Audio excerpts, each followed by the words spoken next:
Hello students.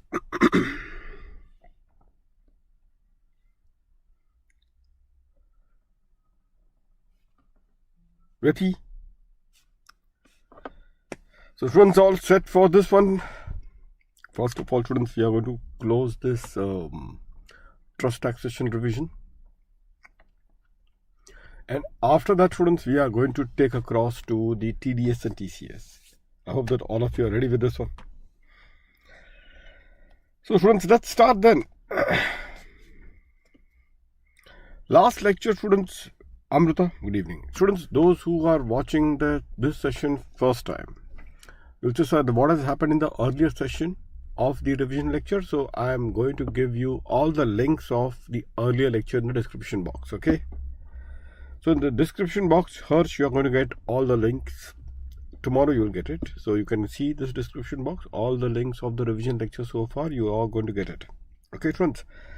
So let's start then. Students, in this context, students, let's look upon to this. Last lecture, students, what we had discussed. Students, we have discussed comprehensively the entire computational provision. How the total income of the trust is to be computed. What are the various permutation and combination that takes place, isn't it? So all these aspects, students, we have taken that into account in our last lecture. Everything, in fact, even anonymous donation, everything, whatever was there, everything was being taken care of. Meenakshi, good evening. So what we are going to do in the current lecture, students, would be that we are going to take across the other aspect, and that is about, students, section 1023C. First of all, students, let's look upon to 1023C, the new section, the amended section of 1023C. Then I will do the amendment of registration, and then last one, students, we will be doing exit tax. Okay, so let's look upon to this sequence one by one. So whatever right now we are going to discuss right now in the trust taxation, everything has got amendment. Okay, so everything has the amendment. So let's start with the 1023C. Students, the exemption of section 1023C, I think all of you may be aware of it. This is available to whom? The Saranya, good evening. The exemption of section 1023C, students. This exemption, students, is available to, generally we say, medical and educational institutions, isn't it? Apart from the medical and the educational institution, students, even for these institutions, which you can see here itself, may I put from this to this, like all the PM fund, CM fund, National Fund, Swachh Bharat Kosh, Clean Ganga Fund. So whatever money which they receive, students, whatever the money that they all receive, these monies are exempt unconditionally. Not only that, students, they may also be doing some investment in some of the these money would be put across in some of the investment. From that investment, they will be earning interest. That interest income also is eligible for a full exemption, students. That interest income also is eligible for a full exemption, and that exactly the point. So this is the first one, I will say, the unconditional exemption. So there is no condition so far as the income of these funds are concerned. So unconditional exemption. Did you all got this one, students? Fine. Now this leaves us to the last two category, which is the educational and the medical institutions. The educational and the medical institution. Now for these institutes, let's have a look. What do we get, students? Let's have a look. What do we get? Be careful. Now, students, for them, again, for these particular categories, students, for these categories, Amrita, Saranya, Meenakshi, Harsh, Vyati, for these categories, what we can do is this, that I'll put it across like this. Now, there is an unconditional exemption. So I'm just writing from UV. UV means unconditional exemption. Now these are meant for the government government particular institution, government medical or the educational institution, government medical or the educational institutions, government school, municipal school, government hospitals, isn't it? So all those are all the institutions, namely for medical and educational purpose, which are substantially financed by the government, and students, they are wholly for the purpose of the providing the education or providing the medical facility. Then these educational institutions or these medical institution will be eligible for an unconditional exemption. Students, again for them it is unconditional exemption. Bhagwati, good evening Bhagwati. Unconditional exemption. So they also will be getting the unconditional exemption. For whom we are talking about it, students? For government school, government hospitals, so all of them will be eligible for unconditional exemption. Okay, students? Perfect. Thereafter, if you see, in fact, this was a 5 crore. Now, up till last year, it was 1 crore. Now, students, they have increased to 5 crores. Now, I remember my school qualifies for this one because in my school, the fees was around that 100 rupees was a fees for my school. So with 100 rupees fees which was there in my school, obviously the turnover of my school was not going beyond 1 crore. If I'm talking about before the amendment, the turnover was 1 crore. So if the turnover of the medical institutions or the turnover of the educational institutions was not going beyond 1 crore, then again for those institutions as well, they will be eligible for an unconditional exemption under section 1023C. Unconditional exemption. Same feature, students. Same feature they should have. What is the same feature? That they should be in this particular case should have first of all the turnover criteria. The turnover should not be going beyond rupees 1 crore. Okay, and they should exist wholly for or solely for the educational or medical purpose, as the case may be. They should be existing only for or solely for the educational or medical purpose, as the case may be. If this is the criteria, if you satisfy, you are eligible for the exemption. If this criteria, students, if you all satisfy, you will be eligible for the exemption, students. I hope that all of you are clear with this one. Now, the exemption is unconditional. Now, what is the amendment now, students, of the Finance Act 2021? The amendment of the Finance Act 2021 is this.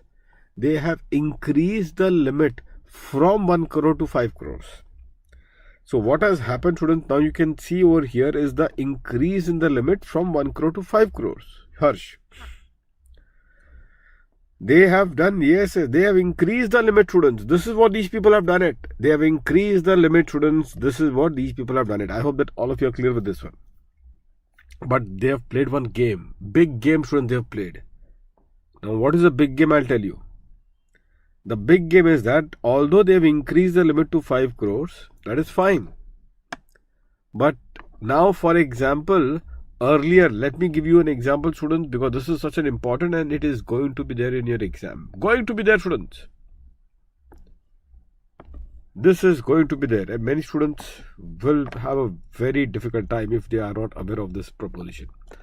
So earlier, if a particular trust, students, who is there, so any trust who is there earlier, and they have got two things, like they have got medical as well as the hospital, both of them are there.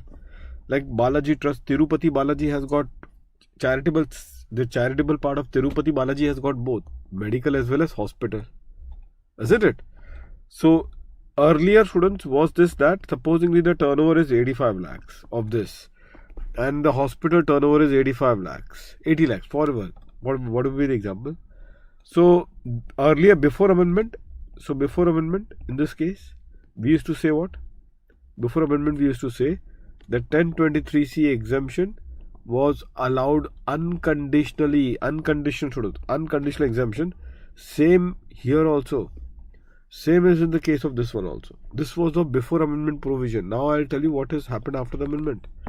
Now, after amendment, one good thing that they have done is that they have enhanced the limit to 5 crores. So, after amendment, now they have enhanced the limit to 5 crores, isn't it? Now, just let me give a twist to this. So, before amendment, it was 1 crore. After amendment, it has become 5 crores. So, let me give you a twist in this case. So, now, after the amendment, say both of them has got their turnover of 3 crores each. So, if they have got 3 crores each of the turnover, will they be getting an unconditional exemption? Will they be getting an unconditional exemption, students? Now, students, the answer is Bhagwati, no. They will not be getting it, because now we have to see that 5 crores limit. The 5 crores limit, Amruta, that 5 crores limit now needs to be seen in aggregate. And did you cross the turnover? Did you cross that particular turnover primary of 5 crores in aggregate? Answer is yes. And because you have crossed the threshold of 5 crores in aggregate, therefore the unconditional exemption of 1023C will not be available to you. The unconditional exemption of 1023C will not be available to you. So, does it mean that no exemption of 1023C will ever be applicable to the SSE? Does it mean that will there not be any exemption which will be there for the SSE students? To that the answer is, students, there will be an exemption, but the exemption would be condition based. The exemption would be condition based. And what is the condition? Same condition, students. Whatever is the section 11 condition. What is section 11 condition? The section 11 condition is that the exemption is available if you apply these income towards the charitable or religious purpose in India. You apply the income towards the charitable or religious purpose in India. So, same particular condition will be applicable. This is what has happened. So, before the amendment, students, the turnover was 1 crore. The limit was 1 crore. And in that limit of 1 crore, students, where do we used to do it in aggregate? Before this amendment, were we doing the aggregate and checking whether the threshold of 1 crore is satisfied or not? No, we were doing it independently. We were doing it independently to check whether the threshold of 1 crore has been breached or not. But after the amendment, now what they have done is that they have enhanced the limit from 1 to 5 crores. But that particular 5 crores will now be tested. That particular 5 crores will now be tested, students, in aggregate and not independently. I hope that all of you are clear with this one, students. Every one of you. If you can now just have a look to this particular point, students. Please have a look. The amount limit of rupees 1 crore has been increased to rupees 5 crores, and such limit shall be applicable to an SSE with respect to aggregate annual receipts from the university or educational institution or institution as referred to in clause this is. So, aggregate. Aggregate of what? Aggregate of educational receipts and the hospitals, everyone, as well as simple as that, aggregate of educational and hospitals. So, if it exceeds, students, this part, so as I told you, students, if it exceeds 5 crores, then yes, 1023C exemption would be available. I'm not denying to that. But the exemption would be based on what? Would be based on the conditions. The exemption, students, would be based on the condition. And what are these conditions, students? The condition primary are these. So, this two, which I'm just putting it for all of you, these two, students, I will say that they are condition based. They are condition based exemption. Condition based exemption. Now, which condition, students? Same condition. Same condition of section 11. I hope that all of you are clear with this one. Same condition of section 11. Yes. Harsh. Means condition based. You should say means condition based. Is that clear to all of you, students? Now, what is that section 11? We have seen in the last lecture. Again, I am repeating this, students. I will give you the link of all the previous revision lecture in this description box of the video, which you can see it tomorrow in the description box. You'll get it everything. Shall I proceed now, students? Now, in the examination, I can tell you what will happen. You have to be extremely careful, students. I've seen one question And if I may put up in my compiler, if you allow me, let me see if I have the compiler in front of me. Will you allow me, students, or not?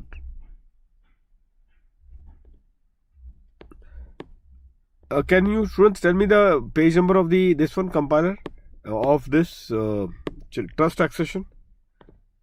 Quickly, students. Bhagwati, Amruta.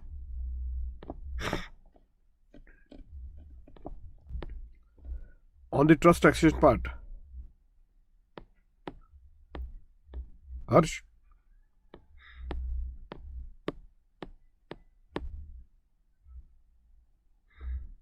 I just want to show you one amendment part which is there in this compiler. How the impact of this amendment that we have discussed just now, you are going to feel it in the examination. Just wanted to show you that, students. Can anyone tell this particular part quickly, students?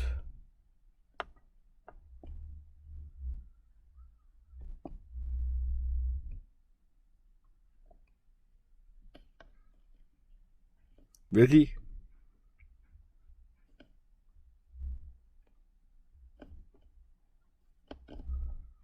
$363. So, students, let's have a look. In this case, if you all will see, in page 363, I'm just doing this amendment part, that particular, how you will get it in the examination, students, so as to secure your interest in the examination. Let's have a look.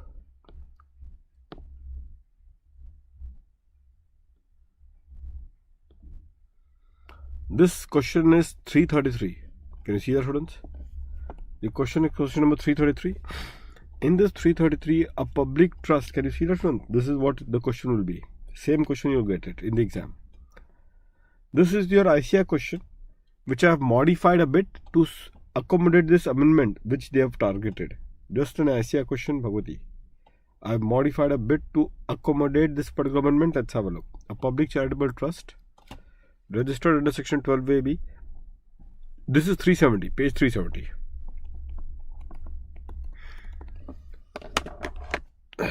Yeah, trust starts from 363, but this is page 370. So, public charitable trust registered under section 12AB runs a hospital and also medical college, students. It furnishes you the following information for the year ended 31st March 2022. What is that particular information, students? Let's have a look. Gross receipt from the hospital. Students, very close. From hospital, it is how much? 425 lakhs. 425 lakhs. And can you tell me now point number 5? Income from medical college, rupees 10 lakhs. Rupees 10 lakhs. This is medical college, education institution. How much is the gross receipt? The gross receipt of the college of the year is how much? 90 lakhs. 90 lakhs, students. Now you tell me the final answer in that case. This is 90 lakhs turnover. And point number 1 is 425 lakhs turnover. So 90 plus 425, students, how much is that? 515 crores. So the turnover is 515 crores. How much is the turnover? 515 crores. And if the turnover is 515 crores, 515 lakhs. 515 lakhs, which means 5 crores and above. Whether the exemption, will it be unconditional? Or the exemption, will it be condition based? Whether the exemption, will it be unconditional or the exemption would be condition based? It would be condition based exemption. It would be condition based exemption. All of you agree to this one?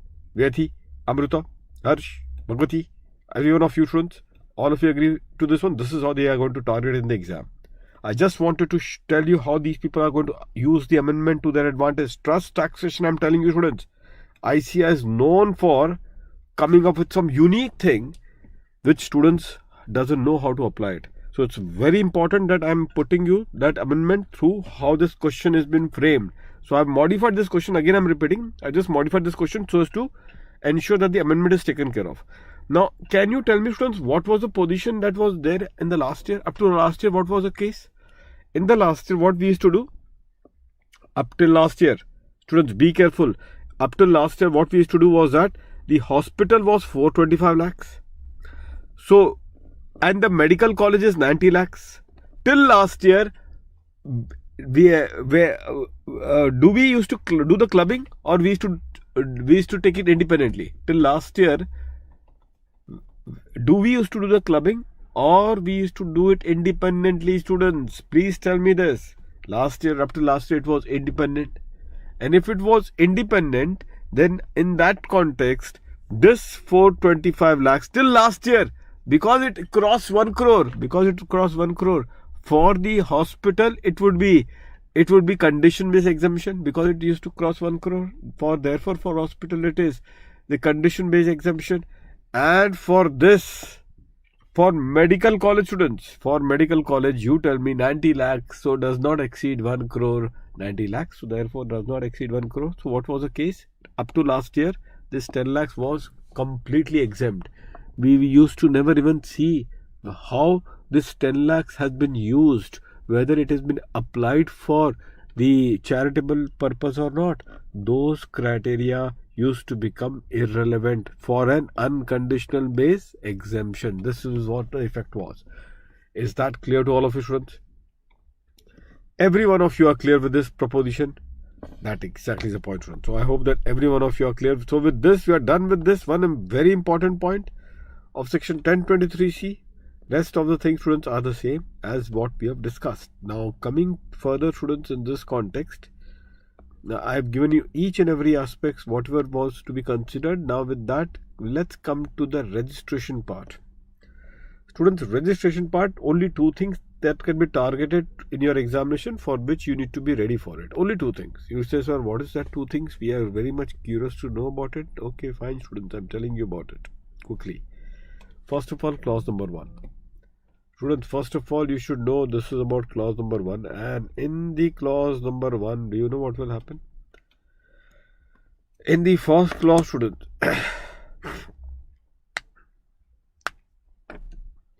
what will happen? Tell me this one, student.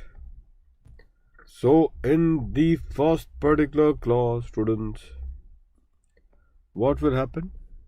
Every trust, existing trust, whosoever are there, every one of them will have to make an application, students. Every one of them will have to make an application. So all the existing registered trusts, repeat with me, students, all the existing registered trusts, they need to make an application. And by when they will have to make an application? Within 3 months from the 1st of April, primarily. So the time limit of making the application would be within 3 months. Within 3 months, students, in that case. So this is what it would be, that this is how the things has to be considered. Now the chances are very high that in the first year, because they may not, supposingly they have made the application in the same year, then what will happen? Technically speaking, what the law says, within 3 months. So within 3 months from April, in this context. So can you tell me in this regard, up to 30th of June, so sorry, this is 30th of June. 30th of June 2021. They need to make an application by 30th of June. Within 3 months means up to 30th of June. All of you agree to this one? By 30th of June 2021, they will have to make the application. That is the maximum time limit. And the time limit for passing the order by the Principal Commissioner would be, students, another 3 months. From the end of the month in which the application is received. So depending upon in which month they have made the application, plus 3 months. From the end of that month, plus 3 months. The Commissioner will be required to do the registration. Means they need to get themselves re-registered. Validity would be for 5 years. Now this is very important. Now because please understand, students, this trust, you cannot say now this registration would be prospective. No, this is just a kind of a formality that they need to satisfy, just to ensure or give an opportunity to the income tax department to verify whether your purpose or the object, is it for charity, or you are just in the name, you just have got a charitable name, but your activity is not charitable. So they just need to reconfirm on that. But once they are confirmed that no, our doubt, whatever was there, is now reconfirmed. It is that you are charitable in nature. So question is that the registration that will be granted afresh, will it be prospective or retrospective? This becomes a question. Will that registration, will it be prospective or retrospective, students? To that the answer is the registration has to be in this context. The registration, students, has to be retrospective. Why? The assessment year from which the approval was earlier granted to it. Obviously, this is seamless. This is like a going concern case. This is a going concern. So, obviously, we cannot say, no, from today only you are registered. It cannot happen that way. He is already registered, but therefore, this is the mandatory formality that every one of them has to really confirm on this. And therefore, the associates only would be said to be satisfying the mandatory formality in the process. And therefore, the registration would be retrospective. So just keep that in mind. Beyond that, students, now clause number 4, if you see, this is what I just wanted to share with all of you. Students, this is what it is. This is for the clause number 4. The clause number 4, for any other case, this is for the new one, new trust. So in your examination, students, you will get only these two. Either you will get for the existing one on the registration, or you will get for the new one. So the trust, students, who is going to be newly registered for charitable religious purpose, for them what they need to do, students, in this context, at least 1 month prior to the commencement of the previous year, relevant to the assessment year from which the approval is sought in form number 10A. Okay, so that is what it is. Now, obviously, students, we will say that at least one. So this is your time limit for application. This is what, students, the time limit for application.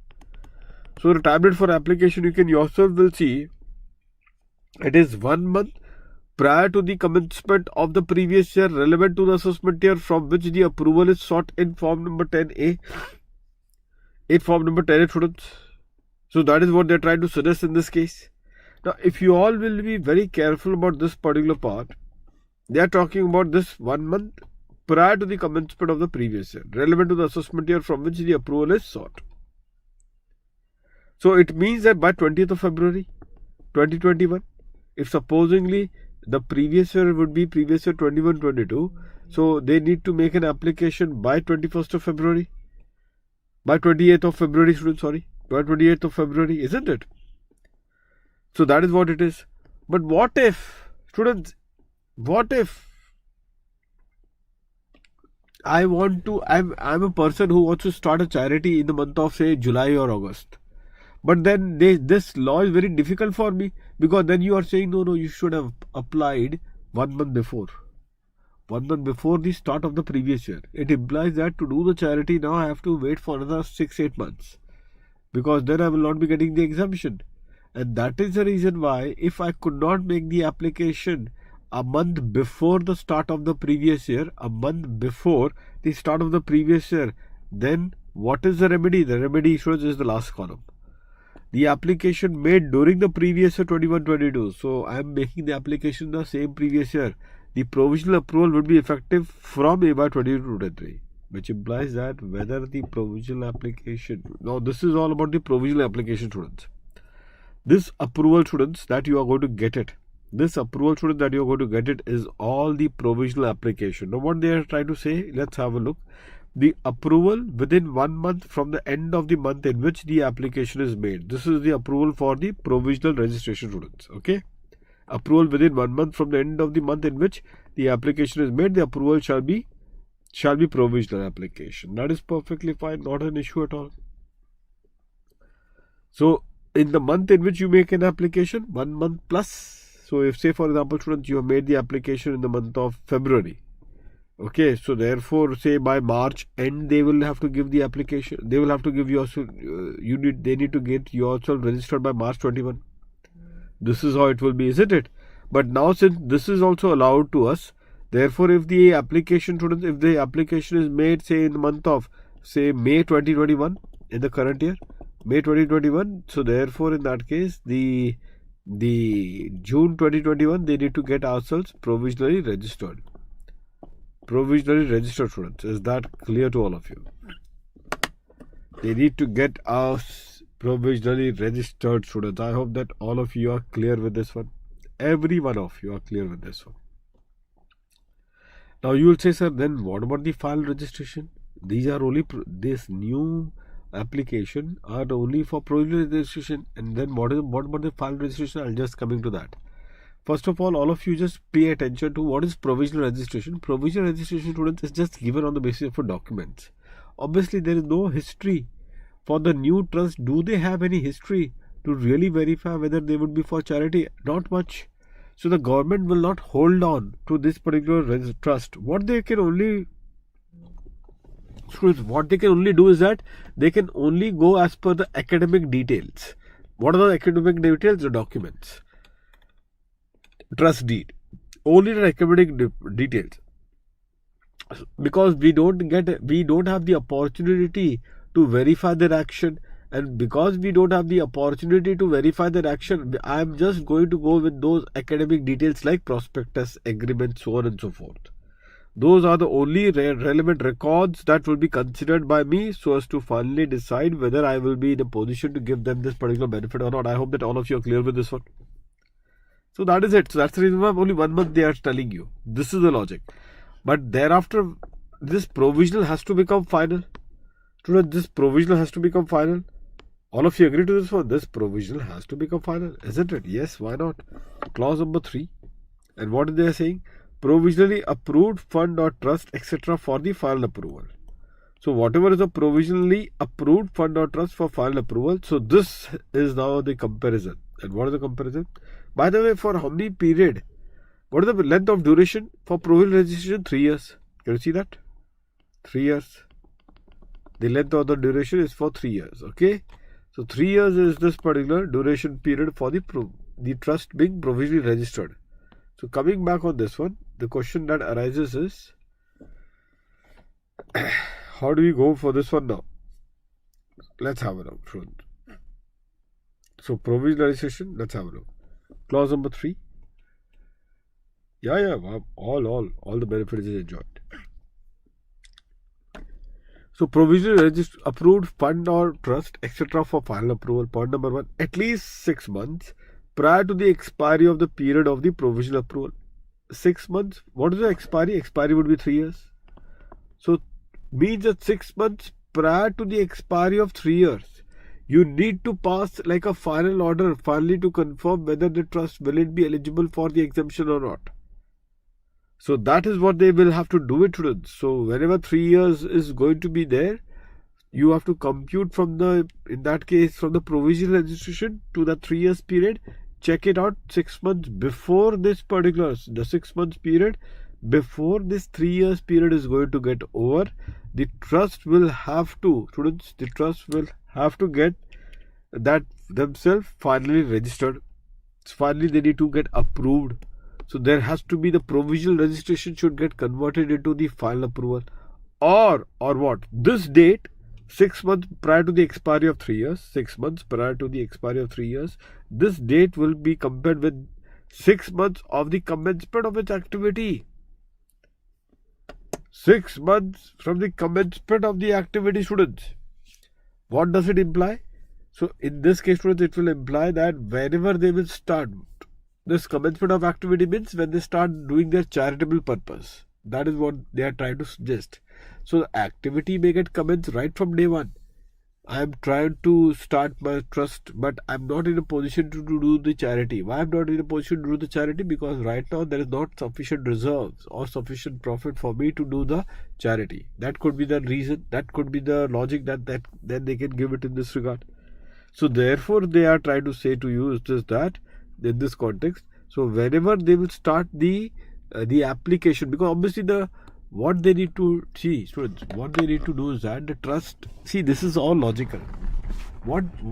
The commissioner would be interested to know what, students? The commissioner is interested to know whether do you actually do any charity or not. So this commencement of activity would mean that whenever they start doing the charity, then from that 6 months from that, they will have to make an application for the final registration. They will have to make an application for the final registration, isn't it? So that now they can tell to this particular to the income tax department that, look, we are engaged to provide charitable or religious purpose in India, and therefore kindly grant us an unconditional exemption under section 1023, an unconditional exemption under section 11 or 1023C, as the case may be.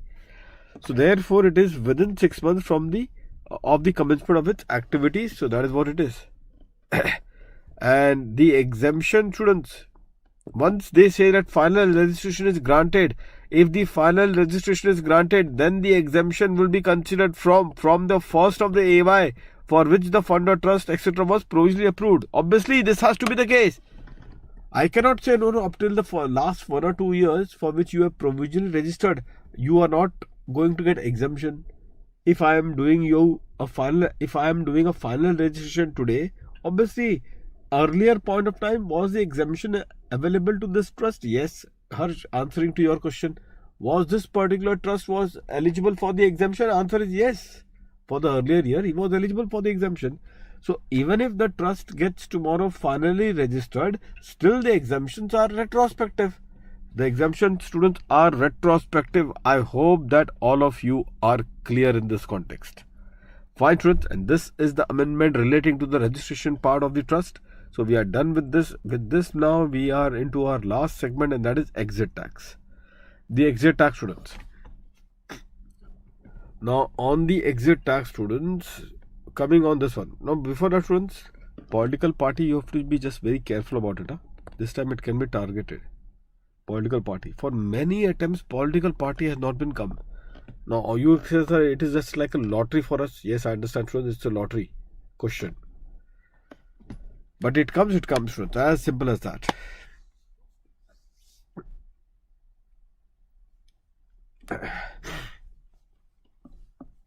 Provisional period included in 5 years period means? What does that 5 years period? That 5 years is the fresh registration. This 5 years would be the registration of fresh. What this one? And that exactly how the things has to be looked upon. So now,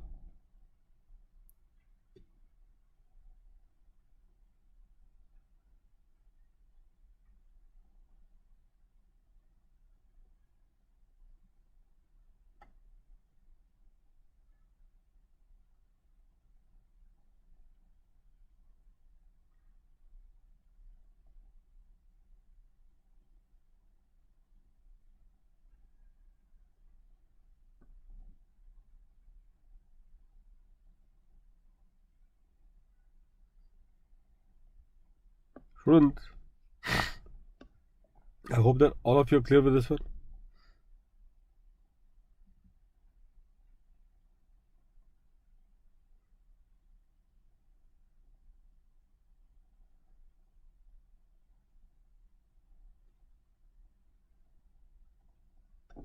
Just a second, students. Just a second.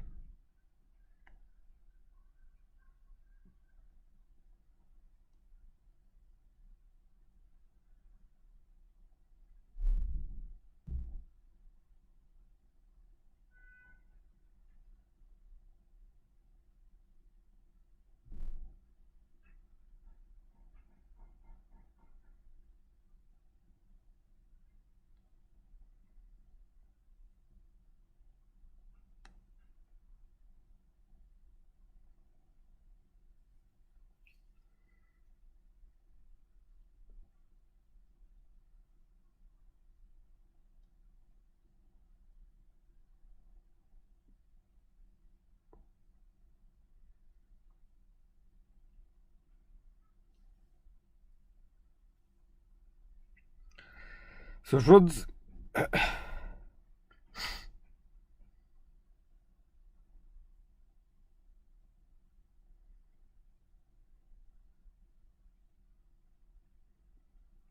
let's start, students, then in this context.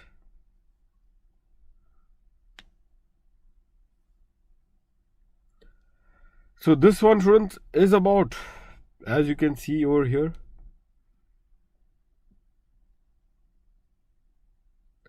Yes, Bhagwati, that you are true in terms of the fact that it generally comes in the examination. So we will just deal with this. A couple of questions are there. I can just make a quick access to all of you to that question. Students, obviously when you know that when I apply the income for the acquiring the asset, will I get the exemption, student? When I am applying the income for the purpose of acquiring the asset, will I get the exemption under section 11? All of you are saying yes, isn't it? That is true, students. What you people are saying is true. Do I have any lock-in period that up to by when I need to be investing? Up to by when we need to keep that asset invested for charitable purpose? Do we have any such particular, students, the time limit that okay, now that you have taken the exemption by applying the income for acquiring the asset, you need to ensure that the asset remains locked in for a period of say 2 years, 3 years, 5 years, 8 years, 10 years? Nothing of that sort is there, Bhagwati. Isn't it, Amruta? So we don't have such particular criteria or the condition. I think all of you are agreeable to this point. And that is where the real abuse lies. What will happen is that today I claim an exemption, and tomorrow I make an exit. I close down the trust. So next year I may close down the trust. So I have claimed the exemption on my income and I hardly did any charity because next year I shut down. Or if not shut down, I have converted myself into a private trust. Again, nothing to public. Or if not converted to private trust, what I have done is that I have amalgamated to another trust with dissimilar object and which is not registered under section 12. With dissimilar object and which is not registered in section 12. So that also primarily is like a default, because now for charity the asset was only be used till the time I was in existence, because now I'm amalgamating myself with another trust and that another trust is with a dissimilar objective and it is not registered as well. So these are the cases. I'm just listing down for all of you all the default cases. And that is the reason why whenever such situation occurs, government says that fair enough. If you want to make a move, we can make a move. But pay an exit tax and then you make a move. Pay the exit tax, students, and then you make a move, students. This is what the government is saying in this regard. That is what is the argument put forth by whom? By the government, students. I hope that all of you are clear with this one. So this argument is put forth by the government, and accordingly, can you see this one, students? Herein. Now, first of all, this is a specified date. Like, this is a simple one. Because this specified date is an important one in this context. So this is a specified date which has been there, and accordingly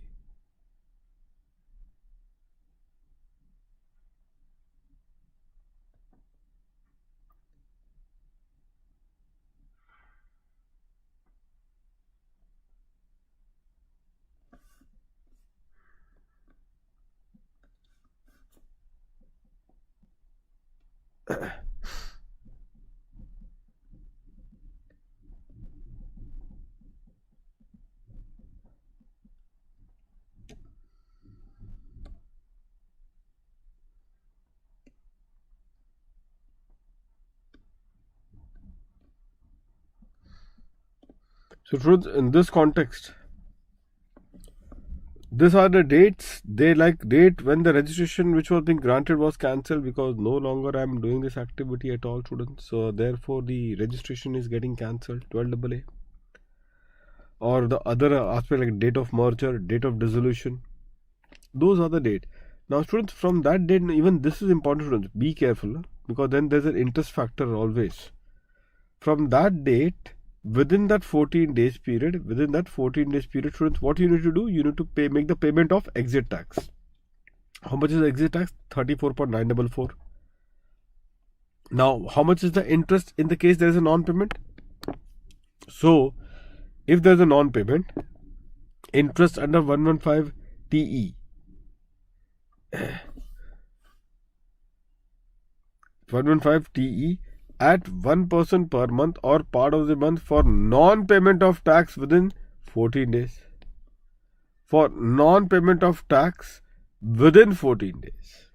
Within 14 days. Is that clear to all of you?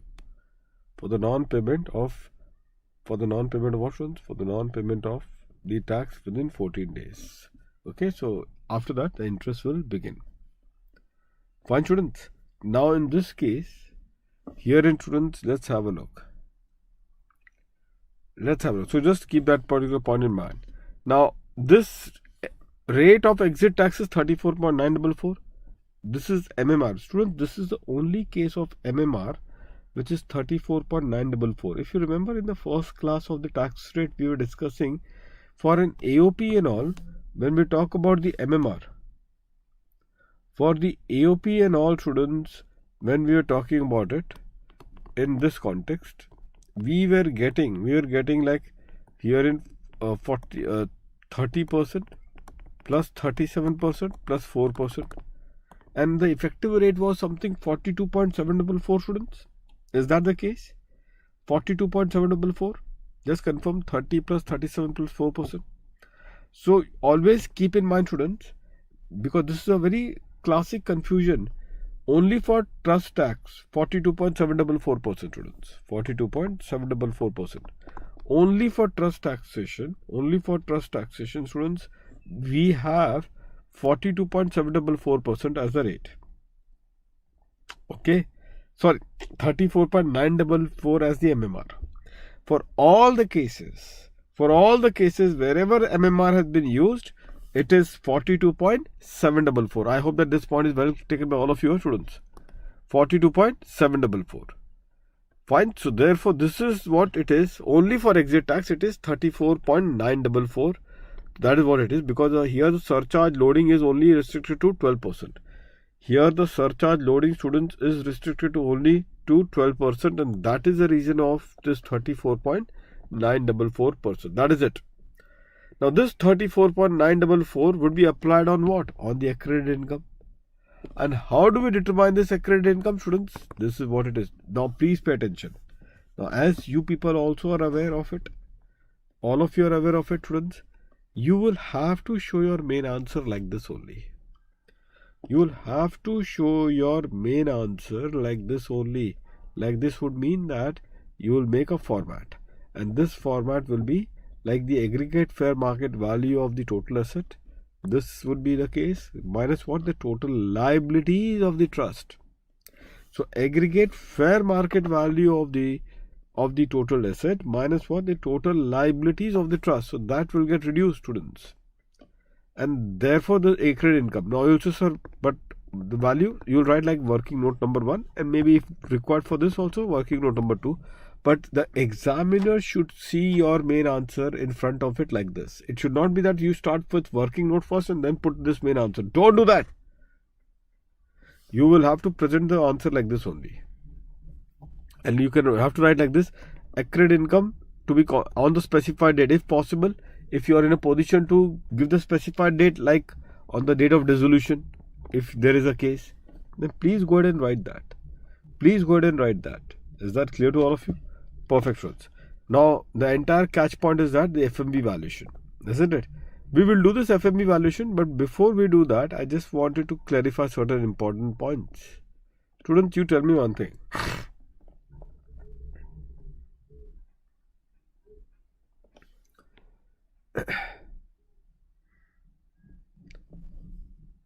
Following assets and liabilities in respect of that asset shall not be considered in the accredited income. Before we in fact look into the FMV valuation, how the FMV valuation would be considered, the first and the most important point which I just wanted to discuss with all of you is this: that how is there any exclusion while I compute any of the asset in the balance sheet or any corresponding liability in the balance sheet? Is there any exclusion that I need to do? Yes, I need to. Students, if you remember in the last lecture we have discussed that so far as the exempt income of the trust is concerned,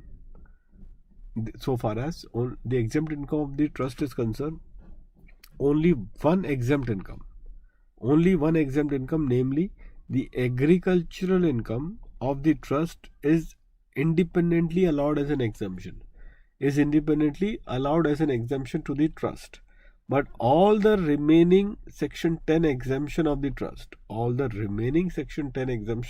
students, you should be very careful that they are not independently eligible for exemption. They are not independently eligible for the exemption. And that exactly the things are there in this context. So they are not eligible for the exemption. Primarily, so in that they are not eligible for exemption under their section. The exemption is available to them only if their income, that income which is the exempt income, if that income is applied for charitable religious purpose, only then, students, only then the exemption is available. Only then the exemption is available. But the only exception is with agricultural income. The agricultural income, students, is exempt independently. The agricultural income is exempt independently, students. Is that clear to all of you? The agricultural income is exempt independently. I hope that all of you are clear with this one.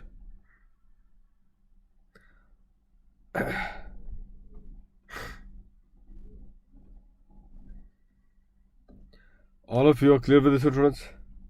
So that is what the point is. I hope that every one of you are clear, isn't it? So if I'm supposingly if I claim that, students, if I'm claiming Betty, if I'm claiming this, that I have used the agricultural income to acquire any of the asset. I have used the agricultural income to acquire any of the asset. Definitely, students, I will say what? I will say that, look, I have not abused your section 11 exemption, because I got this exemption of agricultural income independently.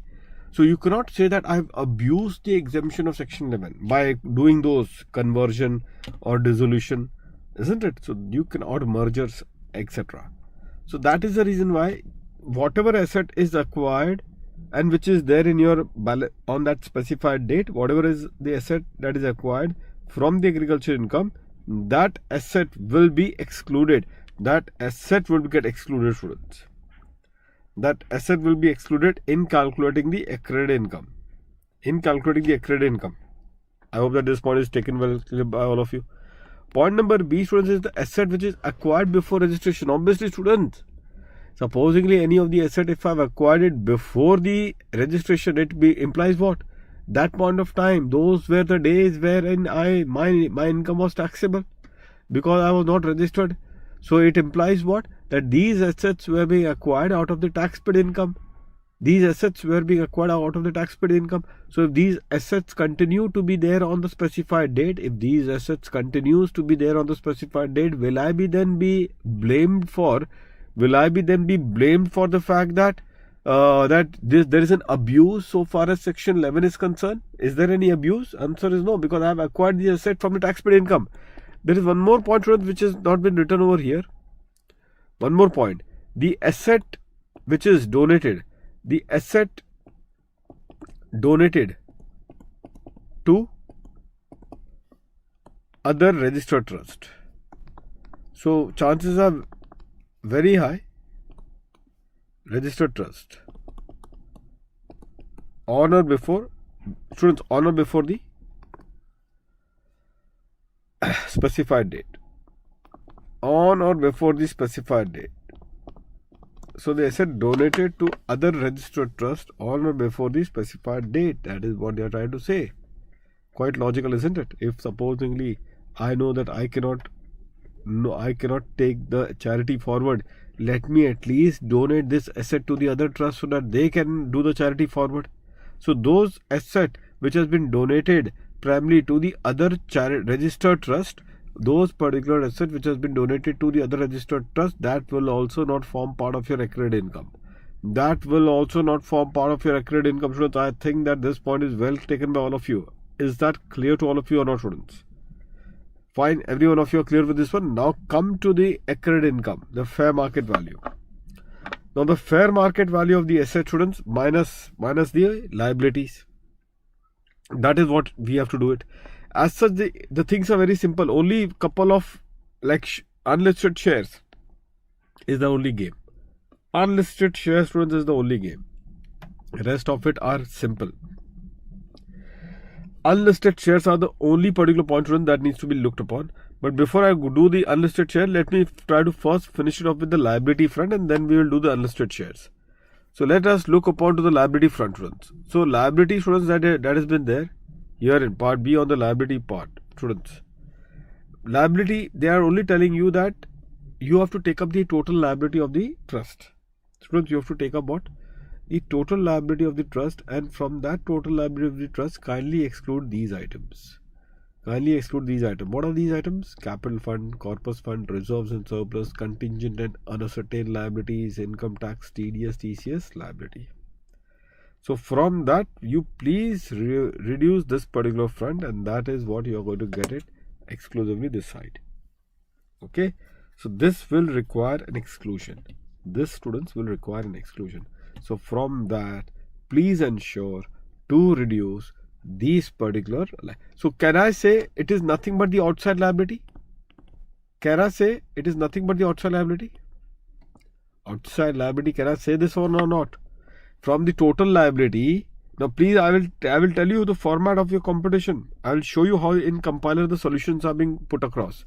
From my total liability of the trust, if I am removing the capital fund, reserves, contingent and unascertained liability, income tax, TDS, TCS, what is left out? What is left out, students? Only the outside liability. After this exclusion, what is left out is only the outside liability. Do you all agree to this one? If you all agree to this one, students, then may I try to give you a particular students, an angle over this. Be careful. Be careful, students.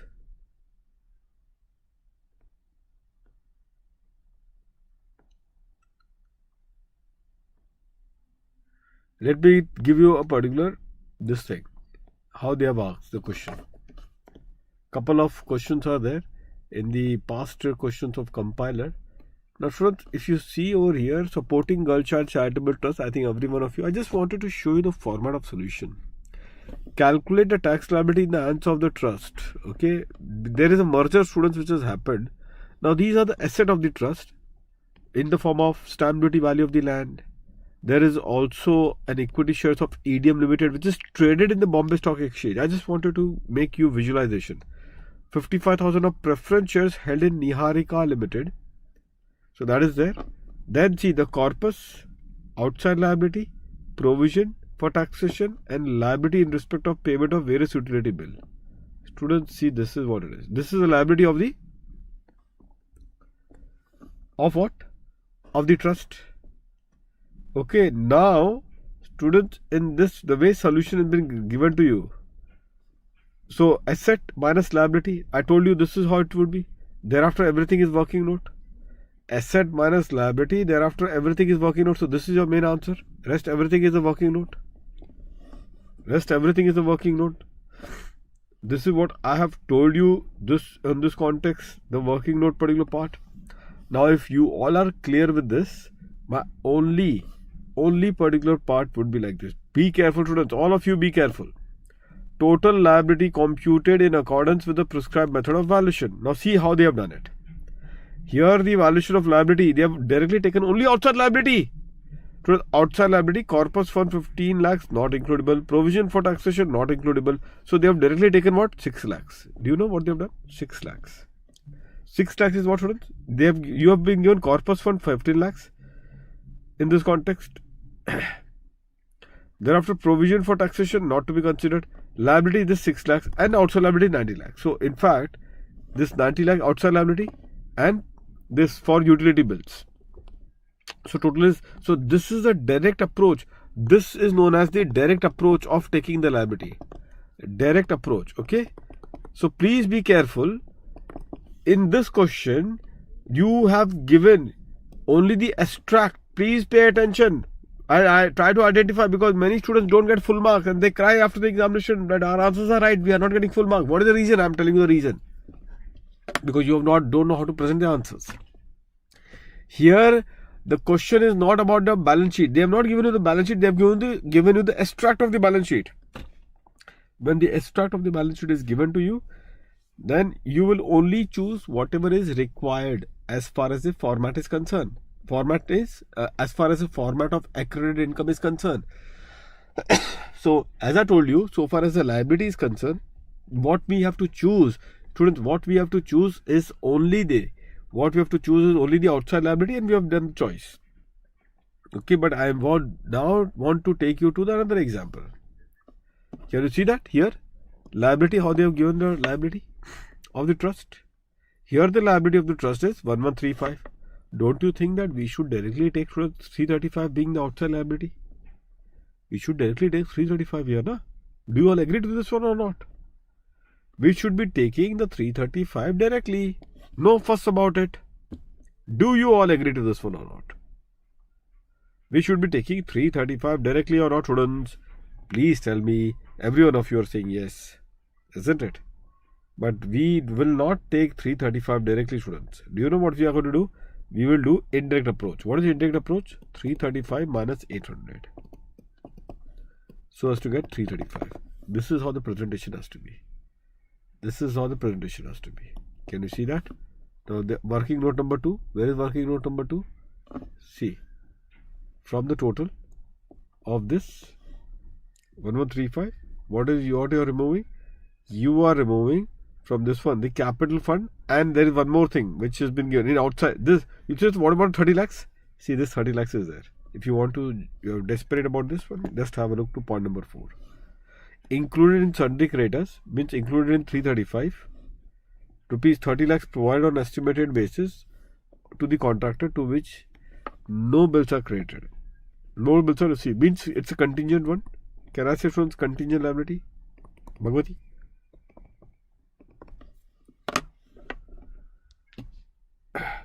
Can we say this to be contingent liability, students? And the answer is yes. Why not, students? It is a contingent liability. So the bottom line, students, is this, that this contingent liability that is there in front of us will be excluded, because contingent liability will not form part of the liability that has to be reduced. My only point is this. Please pay attention on the conclusion. If you are given a final full balance sheet as on the specified date, whenever you have in your accredited income, whenever you have to show the liability, in the working note of the liability, you will have the total liability minus the exclusions. Total liability minus the exclusion. And what is there in the exclusion, students? In the exclusion, you have the capital fund, the dividends, the taxes, TDS, and thereafter the contingent liability, isn't it? Those are the things that will be reserves. So those have to be excluded. But supposingly, if they don't give you the balance sheet, but they give instead to you the extract, here you don't have the balance sheet, you only have the extract of the liability position. Will you do the total minus the exclusion? Can you do that approach? Answer is no. So here what I will do, I will directly choose what is relevant. And what is relevant over here? The relevant in this particular case is the outside liability. And that outside liability is what has to be chosen in this case. I hope that every one of you are clear. This is so deep. I don't think that students have even picked up this thing. They only are interested to get their final answer. And that is the reason why what happens in the examination day, this really create a big problem for them. Okay, now other than that, students, for the asset, so students, for the asset, what you need to do is this, that, see, rest all the assets are herein. Let's have a look to the assets on this context. In the case of the asset, students, I hope that all of you are clear with this one.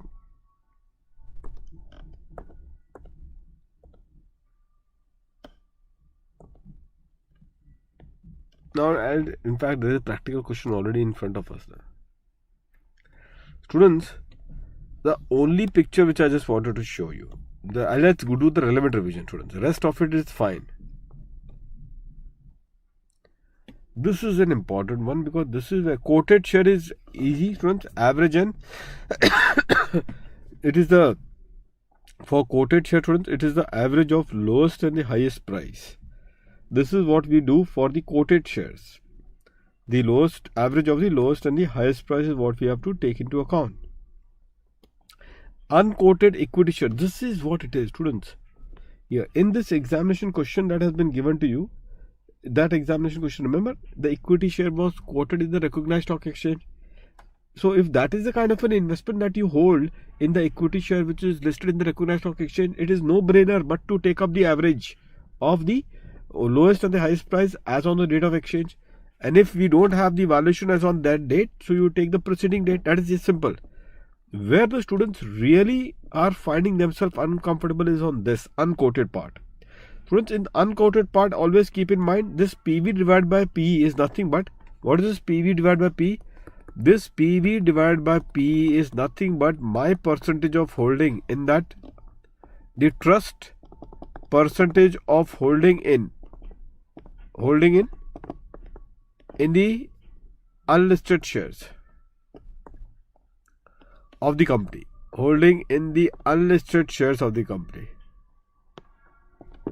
The trust percentage of holding in the unlisted shares of the company, students. So that is what they are trying to say in this context, and that exactly is the point. I hope that all of you are clear with this one now. Anyone? So PV divided by P is nothing but the trust percentage of holding in the unlisted shares of the company. As simple as that. So that leaves us to this A plus B minus L. So what is this A plus B minus L? It's a simple thing, students.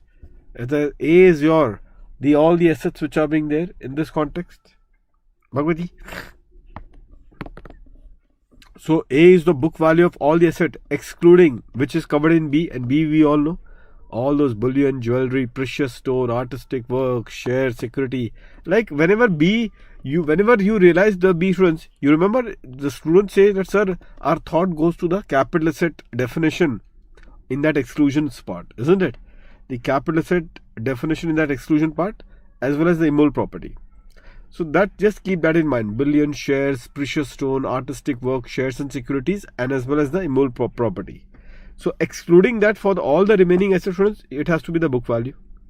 It has to be book value. And then what about these assets? For these assets, so in that particular case, students, the valuation will be done in the manner provided in this rule. Same particular valuation that we have to do for them. Like how do we do that? So if you can just see over here, like how do we do for immobile property anyway? If the trust independently holds for immobile property, how do they do the valuation? If the trust independently hold for what, students? Hold for the other particular asset, any other asset, then how do we do this valuation? So it is just the way. So there would be an unlisted shares. So in that unlisted shares, you have to just see the extract of the company. For the extract of the company, check the book value except for these specified assets, which are the share securities, bullion, jewelries, immobile property. For immobile property, let's take across the immobile property. Higher of the following: open market value on the SDB. Students will say, sir, what about bullion and jewelry? That will fall under any other asset. The fair market value on the valuation date is what will be considered for the bullion and jewelry. Okay, so those are the case. The shares, students, as you all know, shares has to be the unlisted share, the unlisted company. If they have done some investment in the shares, check out the kind of the shares that the unlisted company has held. So say for example, they have held in some, say, Reliance quoted shares. So again, the average of the highest and the lowest price, that is what it would be. Fine. So that is how, students, they will be doing the valuation. So that is what will give you B. And what is L? L is the liability. Liability of the unlisted company. So liability of the unlisted company, and the same thing, students. Same in a simple term. Exclude whatever was there, students. Exclude whatever was there in this side. So after the exclusion of this liability, technically speaking, student, you have to take up the full book value of the liability of that unlisted company, and from that full book value of the liability of the unlisted company, you will have to exclude what, students? Nothing but, in the simple word, the outside liability. If you take the full book value of the liability of the unlisted company, and from there you will have to reduce the outside liability, in this context, if you have to reduce this particular part, it is nothing but the net effect would be the outside liability is what will be reduced, and that will give you the net asset value of the investment, the net asset value of the shares of the unlisted company, the net asset value of the shares of the unlisted company. And on the net asset value, apply the pro rata share, PV divided by P. Apply the pro rata share, which is PV divided by P, and you will get the final answer. You shall get the final answer, students. I hope that every one of you are clear with this one. So therefore, if the trust is holding any investment in the unlisted share, then it is A plus B minus L into PV divided by P. That is what you do. And for the remaining one, students, we already have dealt with it. So if I just may put across to your observation, students, a question itself directly now. So 2 questions, students, we have looked upon. See herein, on the valuation date, this supporting girl child, you tell me stamp duty value of the land held at rupees 15 lakhs. However, if this land is sold in the open market, it will be 17 lakhs. The book value of the land is 20 lakhs. The book value will have no relevance in this context. Here for immovable property held by the trust, we will have to go with 15 or 17, whichever is higher. So it is 17 lakhs. Whereas equity shares, which is traded in recognized stock exchange. So in this context, the lower price per share was 75 and the higher price was 85. The book value of this, so take the average 75, 85. So it is the average. Preference shares held in Niharika Limited, the shares will fetch 44 lakhs if they are sold in the open market. So it is 44 lakhs which is there for the preference shares, and that is what you will get the answer. So the value of the asset, students, we have discussed, this is 17 lakhs. This is based on the average of 80, which I have told you, and thereafter the other particular assets as well. The fair market value of the land, 15 lakhs and 17 lakhs compared, higher of the two is this. We got the stamp duty value, and thereafter this 44 lakhs. Total this assets, and thereafter students, the liability is 96 lakhs, which I have discussed with all of you. If you see over here, this is a beautiful question, students. This land has been acquired existing since this date. What they are trying to only tell you, they are trying to tell you this land is acquired from that period when the trust was, students, the trust was in this context, students. So here the exemption was applicable. So this was a year in which the exemption was applicable, so there was no doubt in this regard. In this context, the exemption was applicable, students, in this context. Fine. So this was 100. Land and building purchased in the year 2015, 800. 2000. Now this, for both 100 and 800, students, you will take the stamp duty value as on the specified date, or the amount that it would fetch, or the amount that would be fetched as per the registered value. So obviously 250 looks on a higher side. So this 250 is what I'm going to take for the second land, which is 800. So the second land, which is 800, again 1000 would be compared with 1000, and higher of the two is 1050 is what will be taken for the second land. For the equity shares, which is listed in the Bombay Stock Exchange, highest and the lowest value, so take the average. So I have to do the average, and that average is what would be applied in this case. Balance in the current account, balance in the FD on their book value, cash in hand on the book value, TDS to be ignored. That's exactly what I am going to do. Can you see that, students? So land on this date, the two lands which are being there, students. Thereafter, quoted share, take the average book value for the remaining one, and the liabilities we have already discussed. Did you all got this one, students? All of you are through with this one, students. Any doubt, please do let me know. I have done with you even a practical question. I am not taking in chances to this one, students, because this is what ultimately the practical is. I told you already, students, the political party this time is something which is very, very important. The political party, students, this time is very important. Didn't I told you this time, students? Political party, students. So let's have a look to the political party. So political party, students, why am I saying so? Students, the political party has got their 3 incomes, or may I say 4 income for that matter. So which is that income? Income from house property, IFOs, capital gains and voluntary contribution, these 4 income are exempt from tax. But if students, they satisfy all the following conditions. Can you see that? All the following conditions, which are those? They will need to keep and maintain all the books of accounts. Record of each voluntary contribution in excess of 20,000, names and address and amount contributed by such person. So that record needs to be kept, students. Be careful. Now there was a question in the examination, and I should warn you that the same question may come in the examination in your attempt also. Many students become clueless about this type of question of political party. They don't know what to write and how to write. They may do it in one. There are 2 methods of doing that solution. They choose one method, but they don't write the note on other method. They get 0 marks. I've seen that solution, students, in front of me. So my humble suggestion is that you have to be very careful about one particular point which I'm going to tell you. I'll directly take you through to the practical, but before I do the practical, I'll just quickly revise this part. Accounts are audited by the accountant. Okay. No donation of rupees 2,000 or more should be received otherwise than by an account pay check, draft, ECS, other notified electronic mode. Okay, by the way, students, tomorrow the revision lecture on TDS and TCS will be at 10 o'clock. Okay, I'm just telling to all of you that tomorrow lectures will be at 10 o'clock. 10 to 2 o'clock, students. That will be 10 to 2. And we should be in a position to see. I'll tell you the target. TDS, TCS, I'm going to get it done tomorrow, and one more lecture, maybe a small lecture I will require in one more time in this week. Maybe I'll take on Monday or Tuesday, one of the 2 days. So my TDS and TCS is over, and thereafter, after that, students, I'm going to take across the topic on alternate tax regime, thereafter the MAT, AMT. This is my final leg, and capital gains. So this is my final topic which I'm going to do in the revision part. Is that clear to all of you? 10 a.m. in the morning. Okay, and apart from that, if any miscellaneous topic you want me to revise, do let me know on that. Okay, apart from that, any miscellaneous topic, if you want me to revise it, you can do let me know. But my target is very clear. I'm very clear on these one. So these are the targets which we are going to deal with it. Is that clear to all of you, students? So students, now in that case, record of each voluntary contribution greater than what, students? Greater than 20,000. Name and address and amount contributed by such person.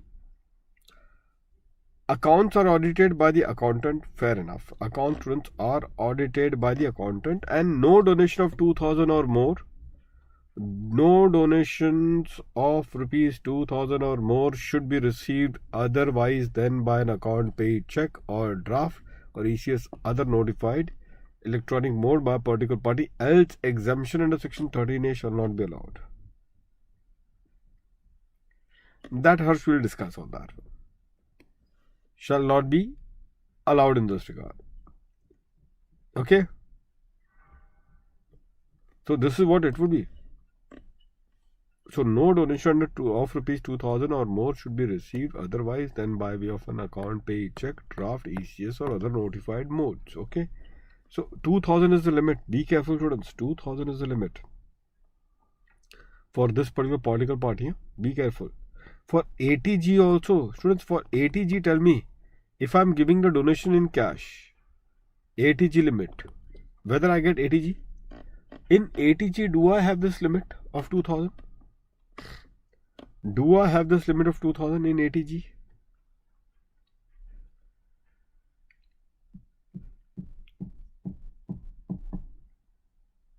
Quickly tell me, students. And this about the ROI, students.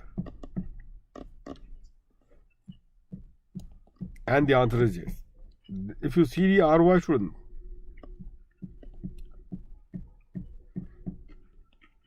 a political party should furnish ROI under 139B within the duty of 139(1) for availing the exemption under section 13A. Can you see that? If they want to avail the exemption under section 13A, then they need to file the ROI within the due date. Now, coming to this question which I was talking to all of you. This was question, students, in page 383. See, this is an examination question. Rent of the property, interest on deposit of other bank 5 lakhs, contribution from 50% of rupees 22,000 each 11 lakhs, and contribution at 22,500 each from 440 members in cash 11 lakhs. Here the record is maintained. This is in cash. How much ultimately was allowed, students, here? How much was allowed? What was the maximum threshold?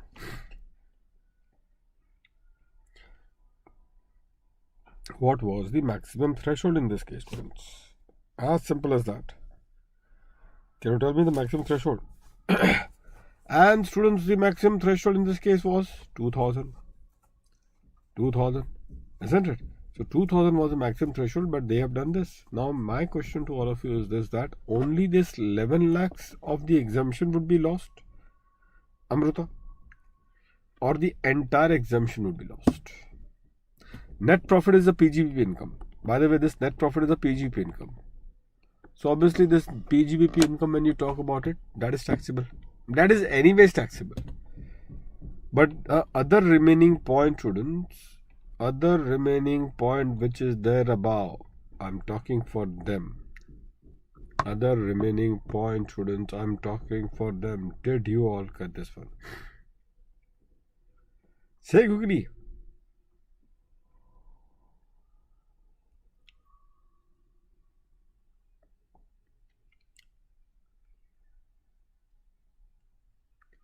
This is what it is. Can you see the answer?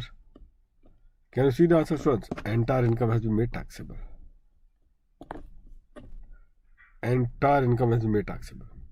Right from house property, after taking standard deduction, business income, this was anyways was taxable. This was anyways was taxable. Income from other sources, students, 5 lakhs. Contribution 50%, this was also, otherwise they were exempt. Other source was exempt, house property was exempt. And what about this one? So this was about this one. Now what you will do, friends, in the examination, that note which I was talking about it,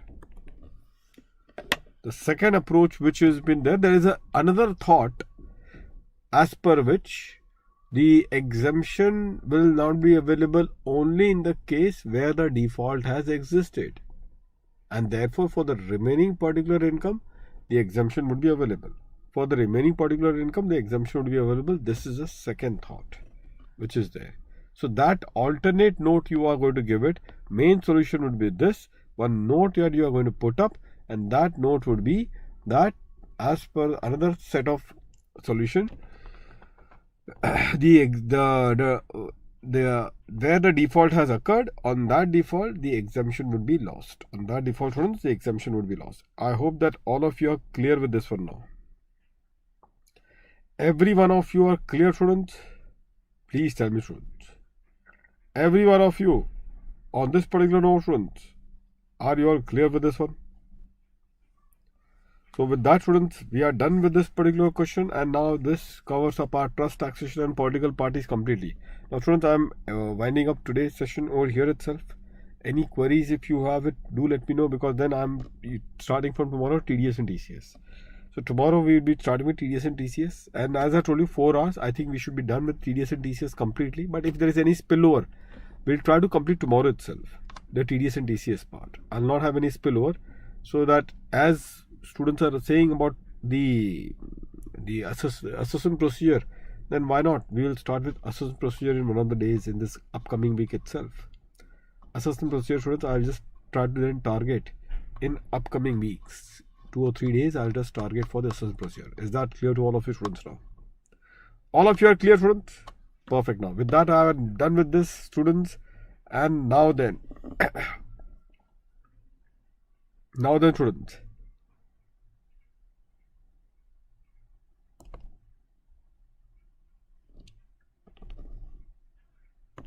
just quick announcement, students, about our particular features of this one. Students, intermediate, any of your friends are there, please do let them know about the fact that 25% hike is going to happen.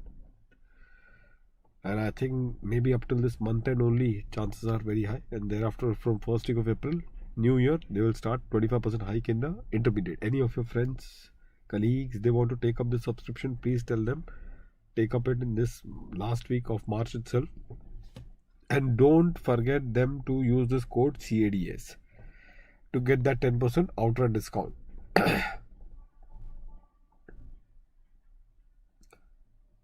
So this is what it is, students. After this, Students, the Unacademy feature, students, as you all know, ask a doubt facilities, isn't it? This is a very great feature in the plus segment. I think many of you are there, wherein you can raise your hand and directly you can communicate. So it actually takes away the burden of writing the huge queries and all those stuff, isn't it? So that is one thing which can be taken out completely in this context. Now the plus subscription plan, students, it's starting from as low as 3 months. So maybe this is best for fast track and all. Even those students who have got their attempt in November, please do tell them about this 3 months part, because this is, I don't know, because these 3 months and all doesn't last. Some months it is there, some months it isn't there. So you can tell to your friends also about this 3 months. At least do tell them, if they have got November also as their attempt and they want to take a fast track, they can do that, take the particular thing. And also tell them, can you see that when you proceed to pay and you have to put a referral code, it is CADS. Iconic subscription, students, is minimum 12 months. So now it is suitable for those who have got their attempt in May 23, November 23. For those students, Iconic subscription is the best one. So 12 months, 24 months and 26 months. So May 23 onwards, November 23, and those are the people. Again, students, it's a herein one-time payment is required, but 28,800 for the entire group. Entire group, students. Can you just imagine this?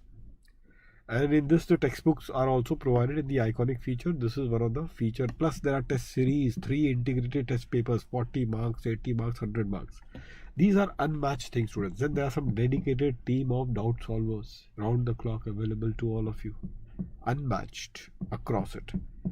And that is the reason why, students, this is something that you should try to strongly tell to your friends to take this particular Iconic if they have got entire group pending and maybe their attempt is due in May 20. You will say, but sir, what about the amendments and all? As I told you, we are starting with in the month of May, the batch on May 23. So they can definitely take this particular thing and mentally get relaxed with all the hassles of the books and the queries and other things and all. That is a kind of the platform which gives you this particular support. But whatever you do in the platform, be it from Foundation, Intro, Final CA or UPSC, anything, just they need to be told to put the code CADS referral code so as to get the 10% outright discount which the platform offers.